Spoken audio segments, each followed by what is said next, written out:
Buen día para todos, bienvenidos a nuestra clase número 5 de Conducta y Teoría de Juegos. En esta clase vamos a analizar lo que llamamos los dilemas sociales, cuyo principal ejemplo es lo que se conoce como el dilema del prisionero. En realidad esta clase de los dilemas sociales trata sobre una manera de explicar y comprender aquellos casos en los cuales fallamos en la coordinación. Las personas o los jugadores fallan en la coordinación por problemas de confianza, por problemas de incentivos a no cooperar entre sí. Hay distintos ejemplos de estos dilemas sociales. Un ejemplo muy común es lo que suele ocurrir en el mercado petrolero internacional y que en los primeros meses del año hemos visto un caso bastante elocuente. El 3 de enero de este año el precio del petróleo estaba alrededor de, en una de sus expresiones, estaba alrededor de los $63 por barril. El 31 de marzo llegó a rozar los $20 por barril. Esa caída brutal del precio del petróleo se explica, entre otros factores, por una guerra de precios que ha emergido entre Arabia Saudita y Rusia, disputándose mercado. Cada uno de ellos teme que si mantiene el precio del otro le va a robar mercado y por lo tanto baja el precio para tratar de robarle mercado al otro. Y esta guerra de precios ha generado esta caída brutal del precio del petróleo. Así como hay múltiples casos donde los jugadores fallan para cooperar. Por ejemplo, ayer, 7 de marzo de 2020, se eligió la nueva directiva de la Cámara de Diputados del Congreso de Chile. En Chile, la oposición al gobierno de Sebastián Piñera tiene mayoría en la Cámara de Diputados. Sin embargo, en la elección realizada ayer, la oposición al gobierno de Sebastián Piñera perdió la directiva de la Cámara que fue ganada por el oficialismo. Esto se debe fundamentalmente, según han explicado los diversos analistas, a que dos de los candidatos que se habían propuesto en la fórmula de la oposición, mayoritariamente de centroizquierda, no lograron el consenso, fueron poco creíbles o generaron poca confianza en muchos diputados de la oposición. En el caso del candidato a presidente tenía algunas denuncias por violencia intrafamiliar. En el caso de la candidata a primera vicepresidenta es una persona del Partido Comunista de Chile cuyas posturas radicales no son bien vistas por los sectores más moderados de la centroizquierda. Esto generó que muchos diputados de la centroizquierda se abstuvieran o derechamente votaran en contra de la fórmula planteada y la oposición perdió la mayoría. Y así como estos, hay múltiples casos donde observamos fallas de cooperación, fallas para cooperar, y que la teoría de juegos las explica bastante bien a partir de un juego muy sencillo llamado el dilema del prisionero, que explica estos dilemas sociales. Son casos en los cuales quedamos atrapados en lo que llamamos en teoría de juegos equilibrios subóptimos, como cuando se daña un semáforo y sabemos que si cada quien cede el paso a los que van en la otra dirección, todos vamos a pasar eventualmente, pero cada quien piensa que si él cede el paso corre el riesgo de quedar estacionado porque los de la otra dirección nunca van a ceder el paso. Como consecuencia de ello, todos tratan de pasar al mismo tiempo, de cruzar al mismo tiempo la intersección y se genera un trancón. Este es otro típico ejemplo de dilemas sociales, ¿verdad? Casos en los cuales sabemos que si cooperamos nos va mejor y a sabiendas de eso quedamos atrapados en equilibrios subóptimos. Bien, en los próximos minutos vamos a ver los detalles técnicos, vamos a ver la formulación del dilema del prisionero y la resolución para encontrar el equilibrio del dilema del prisionero. Les recuerdo, como siempre, que cualquier duda o interrogante la escriban en los comentarios de YouTube o me la hagan llegar por la dirección de email que mis alumnos conocen. Bien, esto es todo e inmediatamente entonces vamos a ver los detalles técnicos del dilema del prisionero y en general de los dilemas sociales. Para sistematizar el análisis de los ejemplos que hemos comentado, vamos a ver en detalle qué es el dilema del prisionero, cómo se analiza, cómo obtenemos su resultado o su equilibrio y qué implica en términos de asunción de riesgos, de protección frente a los riesgos y cómo esto explica la conducta oportunista o la conducta poco cooperativa. Entonces nos vamos a enfocar en este dilema como ejemplo de los dilemas sociales, como el dilema del prisionero es un caso particular de algo mucho más amplio que son los que llamamos dilemas sociales y que van a tener aplicaciones importantes en nuestro curso y tienen aplicaciones muy interesantes en la realidad.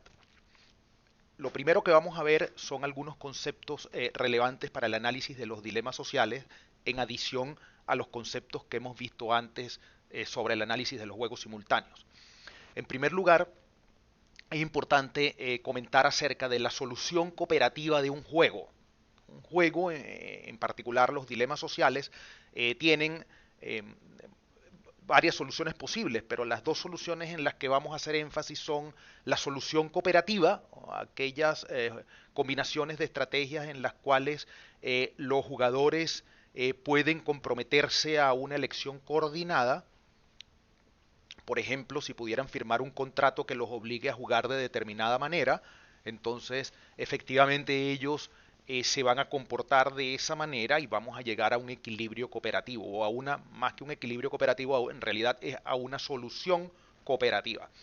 En segundo lugar, la solución no cooperativa, como su nombre lo dice, es aquella combinación de estrategias que los participantes elegirán en el caso de los dilemas sociales si no es posible comprometerse con una elección coordinada, en otras palabras, si no es posible comprometerse con una elección cooperativa, con una acción o jugadas cooperativas.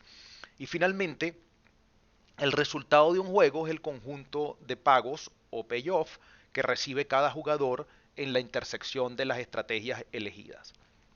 Dicho esto, vamos a entrar a hablar del dilema del prisionero como una metáfora de los dilemas sociales. Si ustedes tienen Netflix, yo les recomiendo que vean, que busquen la serie Perros de Berlín. Y en el capítulo 8 de la primera temporada de esta serie se dibuja muy bien el dilema del prisionero. Es más, se dibuja de manera fidedigna lo que es el dilema del prisionero.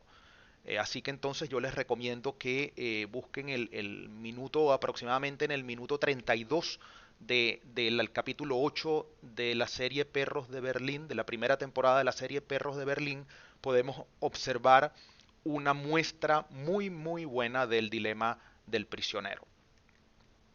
Vamos a ver entonces este dilema.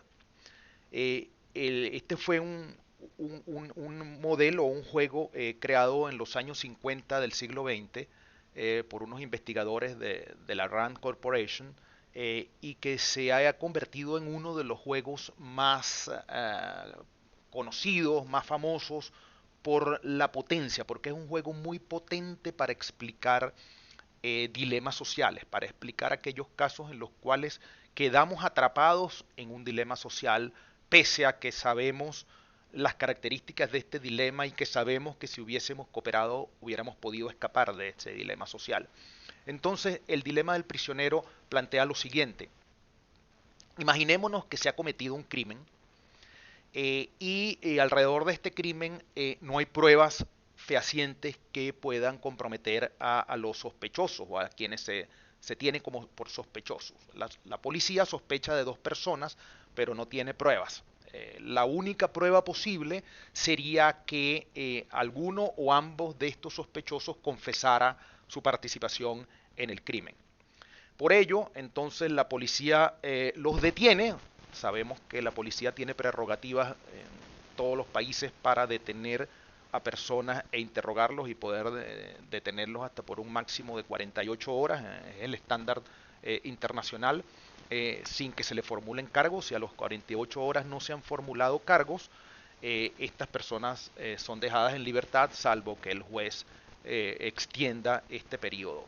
Entonces, supongamos que a estos prisioneros se les interroga en habitaciones separadas, evitando la comunicación entre ellos, y se les ofrece el esquema de pagos que mostramos en esta matriz. Fíjense acá, tenemos el prisionero 1 a la izquierda, el prisionero 2 arriba, y a ambos sospechosos se les ofrece lo siguiente, se les dice, mira, si ambos confiesan, van a tener la pena de este delito, que son 10 años de cárcel. Por eso observamos que en la celda superior izquierda hay un -10, eso significan 10 años de cárcel, y el menos obviamente significa que no es un beneficio sino un costo, ¿verdad? Cada año de cárcel genera desutilidad. Si veamos ahora el caso de la celda superior derecha, si el prisionero 1 confiesa y el prisionero 2 no confiesa, entonces, como observamos en los pagos, el cero que obtendría el prisionero que confiesa se debe a que obtiene una prerrogativa por haber cooperado con la justicia y sale libre inmediatamente. Por lo tanto, tiene 0 tiempo en prisión desde el momento en que confiesa. Mientras que el prisionero 2 que no confiesa se señala una utilidad de -20. Esto quiere decir que a la pena establecida por ese delito de 10 años se le añaden otros 10 años por obstrucción de la justicia. Lo mismo, pero de manera inversa y simétrica, ocurre cuando el prisionero 2 confiesa y el prisionero 1 no confiesa, como observamos en la celda inferior izquierda, ¿verdad? Exactamente el mismo razonamiento anterior. El prisionero que confiesa es beneficiado y sale libre inmediatamente por cooperar con la justicia. El prisionero que no confiesa se le añade una pena extra por obstaculización de la justicia. Y si ninguno confiesa, como observamos en la celda inferior derecha, tienen una pena mínima. En este caso hemos definido esa pena como 0.5 años, o sea 6 meses. Supongamos que hay algunos cargos menores, lesiones o estar involucrado en el comercio de especies provenientes del delito, por ejemplo, pero no se les logra probar la pena por las que están siendo acusados, que podemos suponer que es algo así como asesinato o algún crimen mayor que amerita una condena más extensa. Entonces, si ninguno confiesa, no hay pruebas y por lo tanto solo se le formulan los cargos menores a los que hemos hecho referencia y por lo tanto se les condena a una pena mínima, en este caso de 6 meses, y eventualmente pudieran salir antes de los 6 meses por algunas prerrogativas legales que hay en el caso de las penas mínimas. Entonces, este es el esquema de pagos que se les ofrece a ambos prisioneros. Ahora vamos a analizar cuál es el equilibrio de Nash de este juego, ¿verdad? Este es el juego visto un poco más amplio. Y observemos lo siguiente, retomando los conceptos que vimos en las clases anteriores, nosotros podemos observar que en este juego hay estrategias dominantes. Por ejemplo, para el prisionero 1, confesar es una estrategia dominante, porque -10 es mejor que -20. Pasar 10 años presos es mejor que pasar 20 años presos. Y a la derecha tenemos que pasar 0 tiempo preso es mejor que pasar 0.5 años presos, o sea, 6 meses preso. Por lo tanto, para el prisionero 1, confesar o confiesa es su estrategia dominante porque es la que le provee la mejor utilidad independientemente de lo que haga el prisionero 2. Lo mismo ocurre para el prisionero 2. Él observa que confesar es su estrategia dominante, porque 10 años preso es mejor que 20 años preso, como muestra la flecha de arriba, y 0 tiempo preso es mejor que 6 meses preso, como muestra la flecha de abajo. Por lo tanto, en este juego tenemos un equilibrio de estrategias dominantes, donde confesar o confiesa son las estrategias dominantes de cada jugador, y como observamos, este equilibrio ocurre cuando cada jugador, dado que ambos confesaron, pasa 10 años preso. Esto sin duda envuelve una tragedia, porque ellos sabían que si ninguno confesaba iban a tener una pena mínima de 6 meses o de 0.5 años. Sabiendo eso, ellos confiesan. Entonces, pareciera a simple vista una paradoja, pero no es así. Realmente la estructura del juego empuja a los jugadores a confesar. O sea, nos empuja hacia un equilibrio trágico, en el sentido de que es un equilibrio que es un subóptimo social. Si ambos hubiésemos cooperado, si hubiese mecanismos para garantizar la cooperación de cada uno de los jugadores, hubiésemos logrado un equilibrio que sería óptimo desde el punto de vista de los dos jugadores. Entonces, este juego muestra muy bien las características de lo que llamamos un dilema social. En este caso, el dilema del prisionero nos dice que cada jugador tiene una estrategia dominante, no cooperar, en este caso es confesar, o sea, no cooperar con el otro jugador, lo que implica confesarle a la policía su participación en el crimen. El equilibrio de estrategias dominantes es un subóptimo desde el punto de vista social. Ambos jugadores conocen el juego y saben que si ambos hubiesen cooperado, hubiesen obtenido un mejor resultado. Pero el esquema de pagos implica que si un jugador coopera, el otro tiene incentivos a comportarse de manera oportunista. Y esta es la clave de los dilemas sociales. La clave de los dilemas sociales es que hay un elevado costo o riesgo en cooperar, dado que los demás, si uno coopera, tienen incentivos a comportarse de manera oportunista. Veámoslo de nuevo entonces en el caso del juego que hemos planteado, que hemos dibujado. Bueno, ¿a qué llamamos comportamiento oportunista?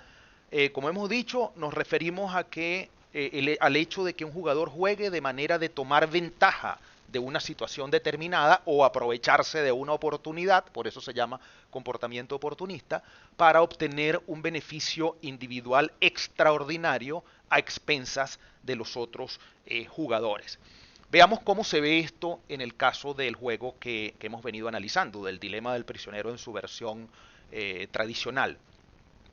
Por ejemplo, veamos el caso en el que si el prisionero 1 decide no confesar, cooperando con el prisionero 2, adoptando una actitud cooperativa con el otro prisionero, veamos entonces que si él hace eso, el prisionero 2 confiesa, porque si el prisionero 1 no confiesa, pero el prisionero 2 sí confiesa, el prisionero 2 saca provecho de haber confesado y sale libre inmediatamente, como muestran estas flechas, ¿verdad? Si el prisionero 1 no confiesa y 2 confiesa, observemos que el prisionero 2 obtiene una utilidad de 0 años preso, lo que implica que sale libre inmediatamente, mientras que el prisionero 1 obtiene una pena elevada, dado que sufre un alto costo por confiar en la posible cooperación del otro jugador.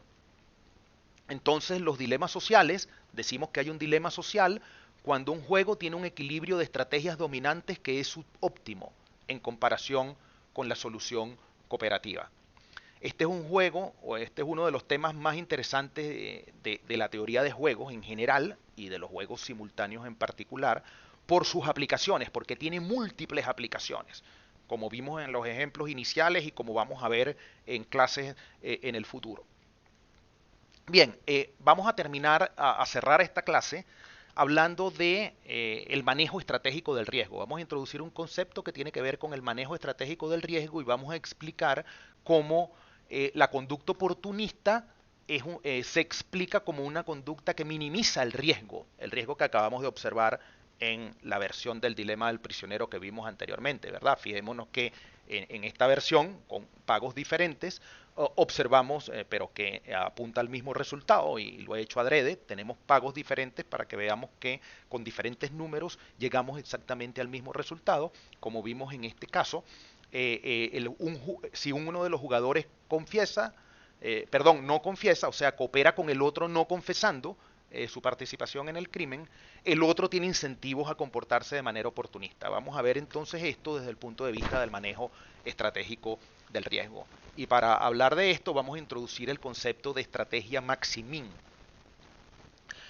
Una estrategia maximin, como se deriva de su nombre, es aquella que permite a un jugador maximizar su ganancia mínima. O sea, elegir la estrategia que en caso de irle mal, le vaya menos mal. A eso es a lo que llamamos maximizar su ganancia mínima. Esto lo vamos a ver como una aplicación al dilema del prisionero que vimos antes, ¿verdad? Veamos entonces de nuevo el juego que hemos visto antes y veamos lo que ocurre en cada escenario desde el punto de vista del prisionero 2. Acá vamos a analizar el juego solo desde el punto de vista del prisionero que está arriba para que sea más elocuente para que sea más sencilla su explicación, la explicación del concepto de estrategia Maximin. Entonces, como la flecha lo indica, veamos cuál es el peor escenario en el caso de que el prisionero 2 decida confesar. Menos 10, ¿verdad? Porque si él decide confesar y 2 no confiesa, él obtiene 0, pero si él decide confesar y 1 confiesa, él obtiene menos 10, ¿verdad? Si 2 confiesa y 1 no confiesa, 2 sale libre inmediatamente, 0 tiempo preso, y si 2 confiesa y 1 confiesa, 2 obtiene 10 años de cárcel, que es la pena establecida por el delito. Entonces, en el caso de confesar, el peor escenario es pasar 10 años preso. Pero ¿qué ocurre si 2 no confiesa? Si 2 no confiesa, el peor escenario es pasar 20 años preso. O sea, es un escenario mucho más negativo que el escenario que ocurriría, que el peor escenario que ocurriría si él confiesa, ¿verdad? Entonces, si él quiere minimizar su riesgo, él optará por aquella estrategia que tenga un peor escenario más favorable, si lo podemos llamar de alguna manera. Entonces, como vemos acá, si él confiesa el peor escenario son 10 años de cárcel, si no confiesa el peor escenario son 20 años de cárcel. Si él es averso al riesgo, él preferirá minimizar su riesgo confesando, dado que en el peor de los casos le va a ir mejor que lo que le ocurriría en el peor de los casos si él no confiesa, o sea, si él se comporta de manera cooperativa con el otro prisionero. Con esto entonces cerramos la explicación detallada del dilema del prisionero. Hemos visto entonces a dónde conduce, cómo se resuelve un juego que es un dilema del prisionero. Hemos encontrado el equilibrio de Nash de ese juego. Hemos visto que ese equilibrio de Nash es un subóptimo social y hemos explicado desde el punto de vista de la minimización de los riesgos, desde el punto de vista de la aversión al riesgo, por qué la estrategia oportunista en estos casos minimiza los riesgos de los jugadores, aunque de nuevo es una tragedia desde el punto de vista social. Más adelante, en otras clases, vamos a ahondar en ejemplos y aplicaciones de este juego. Eso es todo por hoy. Hasta la próxima.